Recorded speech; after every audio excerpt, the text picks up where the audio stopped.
ओम शांति। 27 अक्टूबर 2020 आज बाबा के मधुर मुरली के साज, जिस मुरली से बाबा हमें माया जीत बनाता है। तो बाबा ने आज इसमें क्या क्या साज हमारे सामने रखे।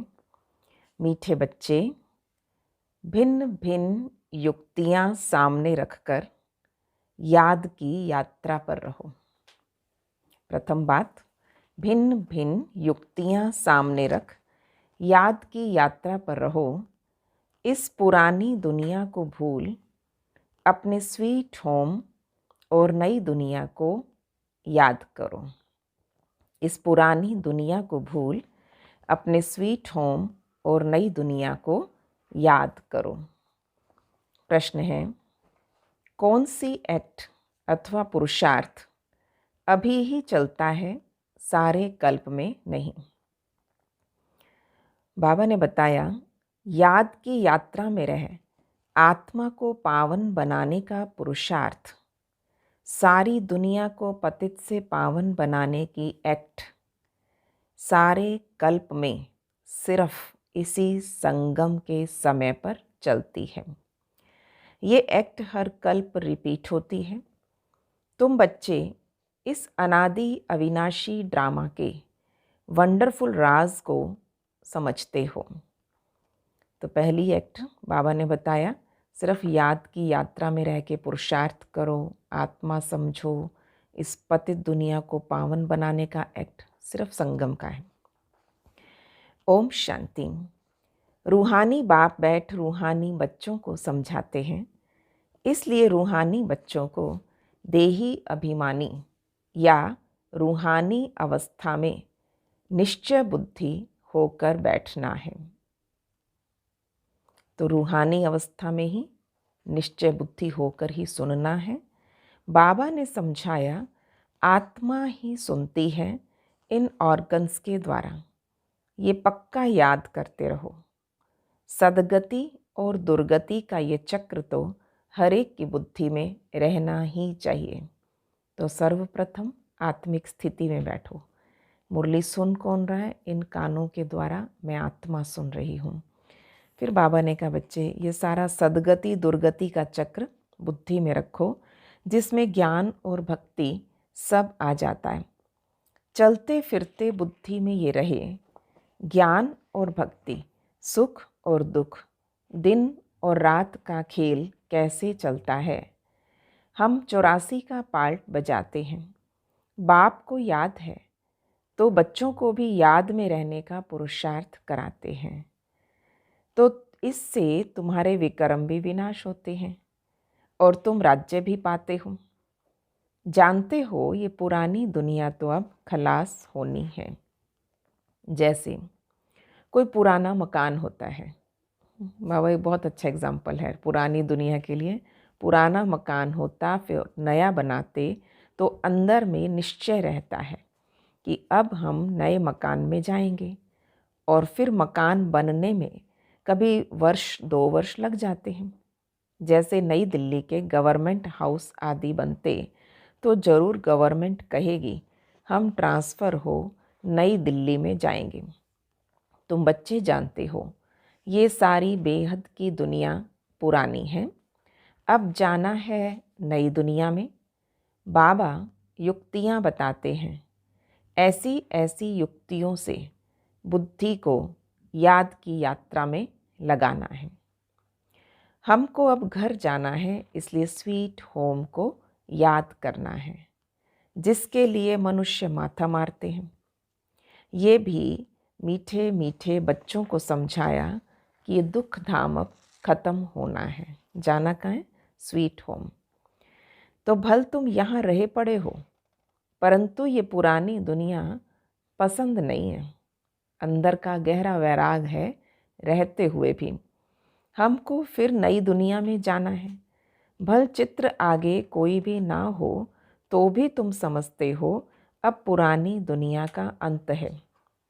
अब हम नई दुनिया में जाएंगे। भक्ति मार्ग में तो कितने ढेर चित्र हैं, उसकी भेंट में तुम्हारे तो बहुत थोड़े हैं। भक्ति में कितनी देवियाँ, कितने देवताएं। तो बाबा ने कहा, बच्चे तो तुम्हारे चित्र तो मात्र उस वक्त 5-7 चित्र बनवाए थे बाबा ने, तुम्हारे तो बहुत थोड़े चित्र हैं। तुम्हारे ये ज्ञान मार्ग के चित्र हैं और वो चित्र भक्ति मार्ग के हैं। चित्रों पर ही सारी भक्ति होती तो अब तुम्हारे तो हैं रियल चित्र। इसलिए तुम समझा सकते हो रॉन्ग क्या है, राइट क्या है। बाबा को कहा जाता है नॉलेज फुल, और बाबा हमें भी रॉन्ग राइट ये सब नॉलेज से समझा देते हैं, हमें भी नॉलेज फुल बनाते हैं। तुमको ये नॉलेज है, तुम जानते हो हमने सारे कल्प में कितने जन्म लिए, ये चक्र कैसे फिरता है। तुमको निरंतर बाबा की याद और इस नॉलेज में रहना है। बाबा तुमको सारे रचता और रचना की नॉलेज देते तो बाप की भी याद रहती है। बाबा ने समझाया, मैं तुम्हारा बाप, टीचर, सतगुरु हूँ, तुम सिर्फ ये समझाओ। बाबा कहते हैं, तुम मुझे पतित पावन, लिबरेटर, गाइड कहते हो ना, क्योंकि सतगुरु भी है, वो हमें टीच करता है, अच्छा टीचर है। तो सुप्रीम टीचर, सुप्रीम सतगुरु क्या है हमारे लिए? पतित पावन, लिबरेटर, गाइड। कहाँ का गाइड? शांति धाम, मुक्ति धाम का। वहाँ तक बाप ले जाकर छोड़ेंगे, घर तक ले जाएंगे बाबा। फिर बच्चों को पढ़ाकर, सिखलाकर, गुलगुल बनाकर घर ले जाए छोड़ेंगे। ठीक है, ये सब सिखाना पढ़ाना संगम का काम है। सब सिखाकर गुलगुल बना के, पवित्र बना के घर ले जाके छोड़ेंगे। बाबा के सिवाय तो कोई ले जा नहीं सकते। भल कोई कितना भी तत्व ज्ञानी या ब्रह्म ज्ञानी हो, वो समझते हैं ब्रह्म में लीन हो जाएंगे। तुम्हारी बुद्धि में है कि शांति धाम तो हमारा घर है, अब इसमें लीन होने की क्या बात है। वहाँ जाकर फिर नई दुनिया में हम पहले पहले आएंगे, वो सब बाद में आने वाले हैं। तुम जानते हो कैसे सब धर्म नंबरवार आते हैं। सत्युग त्रेता में किसका राज्य है, उन्हों का धर्मशास्त्र क्या है। सूर्यवंशी, चंद्रवंशी का तो एक ही शास्त्र है। बाबा गीता की महिमा करते हैं, पर वो गीता कोई रियल नहीं है। संसार में ढेरों गीताएं बना दी। तुमको जो ज्ञान मिलता है वो सब यहीं ख़त्म हो जाता, वहाँ कोई शास्त्र नहीं है। सत्युग में कोई शास्त्र नहीं चलेंगे। द्वापर से जो धर्म आते हैं उन्हों के शास्त्र कायम है। संगम पे जो धर्म बना जाकर, ब्राह्मण धर्म और देवी देवता धर्म, बाबा ने कहा ये यहीं ख़त्म हो जाएंगे। और द्वापर से जो धर्म आते उन्हों के शास्त्र कायम हैं, चले आ रहे हैं। अब फिर एक धर्म की स्थापना होती है तो बाकी सब विनाश हो जाने हैं। कहते रहते हैं एक धर्म, एक राज्य, एक भाषा, एक मत हो, वो तो एक द्वारा ही स्थापना हो सकती है। तुम बच्चों की बुद्धि में सतयुग से लेकर कलयुग अंत तक का सारा ज्ञान है। बाबा कहते अब पावन बनने के लिए पुरुषार्थ करो। सारा चक्र समझ आ गया, पावन से पतित कैसे बने समझ आ गया। तो अब क्या करो? पावन बनने के लिए पुरुषार्थ करो। आधा कल्प लगा है तुमको पतित बनने में, वास्तव में सारा कल्प ही कहें कि गिरावट सतयुग से त्रेता आने में भी 2 कला कम होती गई, तो कलाएं शुरू से धीरे धीरे घटती गई। तो बाबा ने कहा असल में पावन से पतित होने में पूरा कल्प ही लग गया। ये याद की यात्रा तो तुम अभी सीखते हो, वहाँ ये नहीं है। देवताएं पतित से पावन होने का पुरुषार्थ नहीं करते, वो पहले राजयोग सीखकर यहाँ से पावन होकर जाते हैं।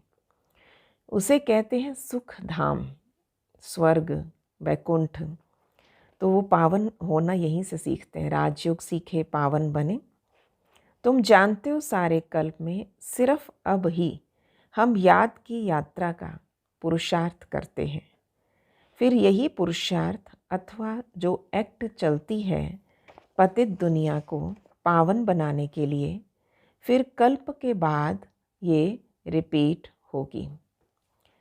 चक्र तो जरूर लगाएंगे ना।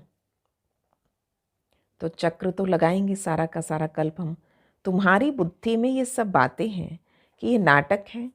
सभी आत्माएं पार्टधारी हैं जिसमें अविनाशी पार्ट भरा हुआ है। जैसे वो ड्रामा चलता रहता है परंतु वो फिल्म घिसकर पुरानी हो जाती। ये है अविनाशी। ये कभी घिसेगी नहीं, कभी खराब नहीं होगी इसकी फिल्म। ये भी वंडर है कितनी छोटी सी आत्मा में सारा पार्ट भरा हुआ है। बाप तुम्हें कितनी गुह्य गुह्य महीन बातें समझाते हैं। अभी कोई भी सुनते हैं तो कहते हैं ये तो बड़ी वंडरफुल बातें समझाते हो। आत्मा क्या है वो अभी समझा। शरीर को तो सब समझते हैं।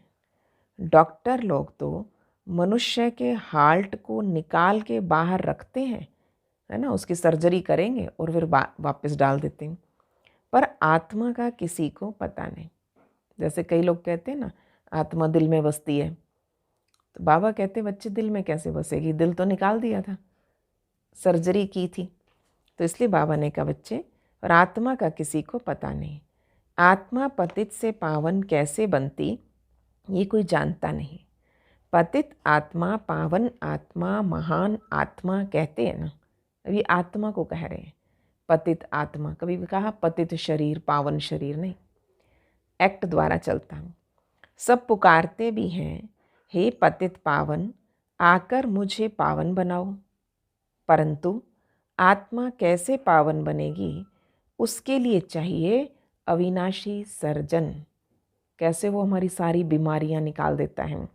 सारे के सारे पतित बनना ही सबसे बड़ी बीमारी थी। आत्मा पुकारती है उसको जो पुनर्जन्म रहित है। हम सब तो पुनर्जन्म में आते गए, अब उसको पुकारती है जो पुनर्जन्म रहित है। आत्मा को पवित्र बनाने की दवाई उसके पास ही है। तो तुम बच्चों के खुशी में रोमांच खड़े हो जाने चाहिए। भगवान पढ़ाते हैं, जरूर तुमको भगवान भगवती बनाएंगे। भक्ति मार्ग में इन लक्ष्मी नारायण को भगवान भगवती ही कहते हैं। तो यथा राजा रानी तथा प्रजा होगी ना। आप समान पवित्र भी बनाते हैं और ज्ञान सागर भी बनाते हैं। देखो शिव बाबा का एक्ट, कितनी उनको लगन है। कैसी भी पतित आत्माओं पर कहते हैं आप समान नॉलेजफुल आप समान पवित्र ज्ञान सागर भी बनाते। फिर अपने से भी जास्ती विश्व का मालिक बनाते। ये माँ बाप में लगन होते, अपने से बच्चे आगे बढ़ें और विश्व पिता हम सब बच्चों के लिए चाहते हैं। तो शिव बाबा की, बाबा कहते डबल भक्ति नहीं होगी तुम्हारी, तो डबल भक्ति होगी। मैं तुम्हें विश्व का मालिक भी बनाता हूँ। पवित्र अपवित्र का कंप्लीट पार्ट तुमको बजाना होता। तुम जानते हो बाबा आया हुआ है फिर से आदि सनातन देवी देवता धर्म स्थापन करने, जिसके लिए कहते हैं ये धर्म प्रायलोप हो गया, उसकी बड़ के झाड़ से भेंट की गई है। शाखाएं ढेर निकलती है, थुर है नहीं। यह भी कितने धर्मों की शाखाएं निकली, फाउंडेशन देवता धर्म है नहीं, प्रायलोप है। बाबा कहते हैं वो धर्म है परंतु धर्म का नाम फिरा दिया। पवित्र ना होने के कारण अपने को देवता कह ना सके। ना हो, बाबा ने कहा तभी तो बाप आकर रचना रचे ना। अब देवता नहीं बचे तभी तो देवता रचने पड़े बाबा को। अब तुम समझते हो हम पवित्र देवता थे और अब भी पतित बने। हर चीज़ ऐसे होती है। तुम बच्चों को ये भूलना नहीं चाहिए। पहली मुख्य मंजिल बाप को याद करने की, जिससे पावन बनना है। बोलते सब ऐसे हैं, हमको पावन बनाओ। ऐसे नहीं कहेंगे कि हमें राजा रानी बनाओ। तो तुम बच्चों को बहुत फ़ख्र होना चाहिए। तुम जानते हो हम तो भगवान के बच्चे हैं, अभी हमको ज़रूर वर्षा मिलना चाहिए। बच्चा मीन्स वर्षा। तो हम भगवान के बच्चे हैं तो ज़रूर वर्षा मिलना चाहिए। कल्प कल्प ये पार्ट बजाया, झाड़ बढ़ता ही जाएगा। बाबा ने चित्रों पे समझाया, ये हैं सदगति के चित्र। और तुम ओरली समझाते हो, चित्रों पर भी समझाते हो। यानी चित्र दिखाकर भी समझा सकते हो, बिना चित्र दिखाए भी समझा सकते हो। तुम्हारे इन चित्रों में सृष्टि के आदि मध्य अंत का राज आ जाता है। बच्चे जो सर्विस करने वाले हैं, आप समान बनाते जाते हैं। पढ़कर पढ़ाने की कोशिश करनी चाहिए। जितना जास्ती पढ़ेंगे उतना ऊंच पद पाएंगे। ये है पढ़ाई के साथ तदबीर, तकदीर और तदबीर होती है ना। तो बाबा ने पढ़ाई की तो पुरुषार्थ कराया, तो उससे हमारी तकदीर बनेगी। तो बाबा कहते मैं तदबीर तो कराता हूँ, पर तकदीर भी तो हो ना। हर एक पुरुषार्थ अनुसार, हर एक ड्रामा अनुसार पुरुषार्थ करते रहते। ड्रामा का राज बाबा ने समझाया। बाप बाप भी है, टीचर भी है, साथ ले जाने वाला सच्चा सच्चा सतगुरु भी है। वो बाप है अकाल मूर्त। आत्मा का ये तख्त है ना, जिससे ये पार्ट बजाते हैं। तो बाप को भी पार्ट बजाने, सदगति करने के लिए तख्त चाहिए। बाबा ने कौन से ऑर्गन्स लिए? वो तख्त है ब्रह्मा का। बाबा कहते मुझे साधारण तन में ही आना है, भबका या ठाठ कुछ भी नहीं रख सकता। वो गुरुओं के फॉलोवर लोग जो गुरु के लिए सोने के सिंहासन, महल आदि बनाते, तुम क्या बनाएंगे? तुम बच्चे भी हो, तुम स्टूडेंट भी हो, तो तुम उनके लिए क्या करेंगे? कहाँ बनाएंगे? यह तो साधारण है ना। तो बच्चों को ये भी समझाते रहते, वैश्याओं की भी सर्विस करो। देखो कहाँ कहाँ सर्विस करने के लिए बाबा कहते, गरीबों का भी उद्धार करना है। बच्चे कोशिश भी करते हैं। बनारस में भी गए, उन्हों को तुमने उठाया तो कहेंगे वाह, बीके की तो कमाल है, वैश्याओं को भी ज्ञान देती है। उनको भी समझाना है, अब तुम ये धंधा छोड़ शिवालय के मालिक बनो। ये नॉलेज सीख कर फिर सिखाओ। वैश्याएं भी फिर औरों को सिखा सकती हैं। सीख कर होशियार हो जाएंगे तो फिर अपने ऑफिसर्स को भी समझाएंगे। हॉल में चित्र आदि रखकर बैठ समझाओ तो सब कहेंगे वाह, वैश्याओं को शिवालयवासी बनाने के लिए ये बीके निमित्त बनी। बच्चों को सर्विस के लिए ख्यालात चलने ही चाहिए। तुम्हारे ऊपर बहुत रिस्पॉन्सिबिलिटी है। अहिल्याएं, कुब्जाएं, भीलनियाँ, गणिकाएं, इन सब का उद्धार करना है। गायन भी है, साधुओं का भी उद्धार किया। अब ये समझते हो ना, साधुओं का उद्धार होगा पिछाड़ी में। अभी वो तुम्हारे बन जाएं, आके मिक्स हो जाएं, बीके बन जाएं अगर वो साधु, तो भक्ति मार्ग ही सारा खत्म हो जाए और रेवोल्यूशन हो जाए, एक क्रांति हो जाएगी नई प्रकार की। सन्यासी लोग ही अपना आश्रम छोड़ दें, बस हमने हार खाई। ये ज्ञान ही सर्वोत्तम है। और हम बाबा कहते हैं अगर वो घुटने टेक दें, अगर वो स्वीकार कर लें कि हमने हार खाई, ये पिछाड़ी में होगा। बाबा डायरेक्शन देते रहते हैं, ऐसे ऐसे करो। अब बाबा तो कहीं बाहर नहीं जाएगा ना। ब्रह्मा बाबा का मधुबन का पार्ट फिक्स कर दिया था जब शिव बाबा ने।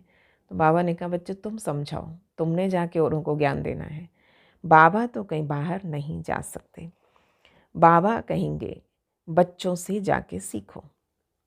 समझाने की युक्तियाँ तो सब बच्चों को बताते रहते हैं, ऐसा कार्य करके दिखाओ जो मनुष्यों के मुख से वाह वाह निकले। गायन है ना, शक्तियों में ज्ञान बाण भगवान ने भरे थे, तो ये है ज्ञान बाण। इतना नॉलेज, तरह तरह के पॉइंट्स बाबा देते हैं, यह हमारे अस्त्र शस्त्र हैं, ज्ञान के बाण। तुम जानते हो ये बाण तुमको इस दुनिया से उस दुनिया में ले जाते हैं, तो तुम बच्चों को बहुत विशाल बुद्धि बनना है, क्योंकि दुनिया से इस दुनिया से ट्रांसफ़र करना है, तो इतना कन्विंस करना उनको, पुरानी दुनिया के पुराने संस्कार मिटाने उनके। तो बाबा ने कहा बहुत विशाल बुद्धि तुम्हें बनना है। एक जगह भी तुम्हारा नाम हुआ, गवर्नमेंट को मालूम पड़ा, फिर बहुत प्रभाव निकलेगा। एक जगह से ही कोई अच्छे 5-7 ऑफिसर निकले तो वो अखबारों में डालने लग पड़ेंगे, कहेंगे ये बीके, ये तो वेश्याओं से भी वो धंधा छुड़ाए शिवालय का मालिक बनाती है। तो बहुत वाह वाह निकलेगी, धन आदि सब ले जाएंगे। तो तुम धन क्या करोगे? तुम बड़े बड़े सेंटर्स खोलेंगे, वो धन लेकर ही आएंगे। जो जो आते जाते हैं बाबा के बच्चे बने, तो बाबा ने कहा इतना धन आएगा तो क्या करोगे? धन से सेंटर ही खुलेंगे। पैसे से चित्र आदि बनाने होंगे, मनुष्य देख के बड़ा वंडर खाएंगे, कहेंगे पहले पहले तो तुमको प्राइज़ देनी चाहिए, हम तो आपको अवार्ड दें सबसे पहले। गवर्नमेंट हाउस में भी तुम्हारे चित्र ले जाएंगे, इस पर बहुत आशिक होंगे, सबको बहुत अच्छे लगेंगे। दिल में चाहना होनी चाहिए मनुष्य को देवता कैसे बनाएं। ये तो जानते हो ना, जिन्होंने कल्प पहले लिया वही ये ज्ञान लेंगे। इतना धन आदि सब कुछ छोड़ दें, मेहनत है इस पे। बाबा ने बताया हमारा अपना घर घाट मित्र संबंधी आदि कुछ भी नहीं है, मेरा कुछ भी नहीं, जिसको वो कहेंगे मेरे हैं, नहीं। हमको क्या याद पड़ेगा सिवाय बाप के? मेरा कौन है? मेरा बाबा। बस बाबा ने कहा कौन याद आएगा सिवाय बाप के, और तुम बच्चों के, और कुछ नहीं है। सब कुछ एक्सचेंज कर दिया। ये ब्रह्मा बाबा का एक्सपीरियंस। तो बाबा ऐसे बाप समान बनाते कि अपना घर घाट, अपना मित्र संबंधी, अपना नहीं कहना कि मेरा घर, मेरा ये घर, मेरा बाबा का घर मेरा है, बाबा मेरा, बाबा का घर मेरा घर है। तो फिर बाबा कहते इसलिए उनके लिए मेरा मेरा शब्द उच्चारित नहीं करना। बाकी बुद्धि कहाँ जाएगी? सब कुछ एक्सचेंज कर दिया ना। बाबा को रथ दे दिया, ब्रह्मा बाबा ने अपना तन भी किसको दे दिया? शिव बाबा को अर्पित कर दिया। जैसे तुम वैसे ये पढ़ रहे हैं, स्टूडेंट हैं, सिर्फ रथ बाबा को लोन पर दिया। तुम जानते हो हम पुरुषार्थ कर रहे हैं सूर्यवंशी घराने में पहले पहले आने के लिए। ये है नर से नारायण बनने की कथा। तीसरा नेत्र आत्मा को मिलता है। हम आत्मा पढ़कर नॉलेज सुन देवता बन रहे हैं, फिर सो राजाओं का राजा बनेंगे। शिव बाबा कहते हैं मैं तुमको डबल सिरताज बनाता हूँ। तुम्हारी अभी कितनी बुद्धि खुल गई। ड्रामा अनुसार कल्प पहले मौफिक, अब याद की यात्रा में रहना है। चित्र सारे सृष्टि चक्र को भी याद करना है। एक बाबा याद रहे और ये सारा सृष्टि चक्र अपना ही आदि मध्यंत याद रहे। पुरानी दुनिया को बुद्धि से भूलना है, उनको रिपीट रिवाइज नहीं करना है। वहाँ की बातें, वहाँ के लोग, संबंध नहीं। अंदर अंदर मनन चिंतन जो चले तो सिर्फ ज्ञान का, बाबा का, सृष्टि चक्र का, स्वदर्शन चक्र चले। अच्छा, मीठे मीठे सिकिलधे बच्चों प्रति माता पिता बाप दादा का याद, प्यार और गुड मॉर्निंग। रूहानी बाप की रूहानी बच्चों को नमस्ते। हम रूहानी बच्चों की रूहानी बाप दादा को नमस्ते जी। गुड मॉर्निंग बाबा, शुक्रिया बाबा, वाह बाबा वाह। इतना अच्छे अच्छे पॉइंट्स दिए, सेवा के पॉइंट्स दिए, और अपना सब कुछ एक्सचेंज कर दें। सेवा के लिए भी बिल्कुल अधम ते अधम या गरीब ते गरीब की भी सेवा करो। तो बाबा ने कितने चित्रों की, बाबा खुद फैसिलिटी देते थे। बाबा ने कहा मधुबन से मंगवा लो, मैं भेज दूंगा, तुम्हारे पास पैसे नहीं हो तो। क्योंकि जो ज्ञान लेगा तो बाबा कहते वो अपने आप आगे धन की सेवा अपने आप कर देंगे।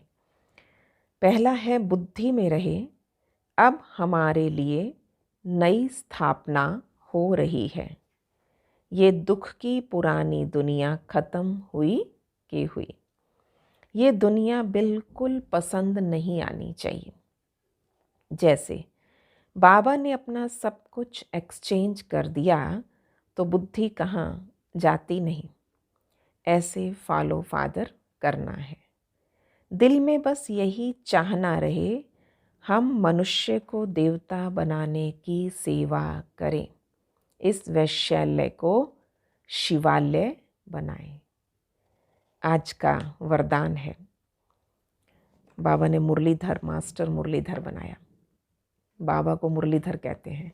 अब बाबा ने बहुत सुंदर इसमें राज समझाया। मुरली के साज द्वारा माया को सरेंडर कराने वाले मास्टर मुरलीधर भव। माया सरेंडर हो जाएगी अगर हमें मुरली के साज समझ आ गए तो। मास्टर मुरलीधर भव। बाबा ने कहा मुरलियाँ तो बहुत सुनी, अब ऐसे मुरलीधर बनो, मुरली को धारण करने वाले। ऐसे मुरलीधर बनो जो माया मुरली के आगे न्योछावर हो जाए, सरेंडर हो जाए। मुरली के राज का साज अगर सदैव बजाते रहो तो माया सदा के लिए सरेंडर हो जाएगी। मुरली के राज का साज अगर सदैव बजाते रहो तो माया सदा के लिए सरेंडर हो जाएगी। माया का मुख्य स्वरूप कारण के रूप में आता है ना। ये कारण था इसलिए ऐसा हो गया, वो कारण था।